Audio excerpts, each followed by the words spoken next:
महान सिकंदर भारत आया। उसने एक फकीर के हाथ में एक चमकती हुई चीज देखी। पूछा, क्या है? वह फकीर बोला, बताऊंगा नहीं, बता नहीं सकूंगा। यह राज बताने का नहीं। लेकिन सिकंदर जिद पे अड़ गया। उसने कहा, हार मैंने माननी जीवन में कभी सीखी नहीं, जानकर रहूंगा।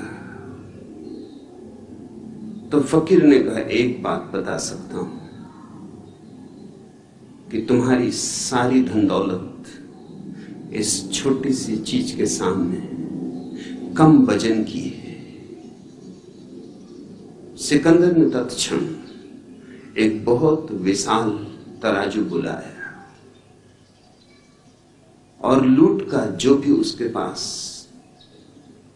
सामान था, हीरे जवाहरात थे, सोना चांदी था, सब उस तराजू के एक पलवे पे चढ़ा दिया। और उस फकीर ने उस चमकदार छोटी सी चीज को दूसरे पलवे पे रख दिया। उसके रखते ही फकीर का पलवा नीचे बैठ गया और सिकंदर का पलवा ऊपर उठ गया, ऐसे कि जैसे खाली हो। सिकंदर किम कर्तव्य विमूढ़ हो गया। झुका फकीर के चरणों में और कहा, कुछ भी हो, नतमस्तक हूं, लेकिन राज मुझे कहो। फकीर ने कहा, राज कहना बहुत मुश्किल है, कहा नहीं जा सकता, इसलिए नहीं कह रहा हूं। लेकिन तुम झुके हो, इसलिए एक बात और बता देता हूं। एक चुटकी धूल उठाई रास्ते से और उस चमकदार चीज पर डाल दी, और न मालूम क्या हुआ कि फकीर का पलवा एकदम हल्का हो गया और ऊपर की तरफ उठने लगा, और सिकंदर का पलवा भारी हो आया और नीचे बैठ गया। स्वभाव था सिकंदर तो और भी चकित हुआ। उसने कहा, यह मामला क्या है? तुम पहेलियों को और पहेलियां बना रहे हो और उलझा रहे हो। सीधी सादी बात है, कहना हो कह दो, न कहना हो ना कहो। उस फकीर ने कहा, अब कह सकता हूं। अब तुम जिज्ञासा से पूछ रहे हो, अब जोर जबरदस्ती नहीं। यह कोई खास चीज नहीं, मनुष्य की आंख है। धूल पड़ जाए 2 कौड़ी की, धूल हट जाए तो इससे बहुमूल्य और कुछ भी नहीं। सारी पृथ्वी का राज्य भी नहीं, सारी धन दौलत फीकी है। संबोधि का अर्थ होता है नरेंद्र, तुम्हारे भीतर की आंख। और कुछ ज्यादा कठिनाई की बात नहीं, थोड़ी सी धूल पड़ी है, सपनों की धूल। धूल भी सच नहीं, विचारों की धूल, कल्पनाओं की धूल, कामनाओं की धूल। धूल भी कुछ वास्तविक नहीं, धुआं धुआं है।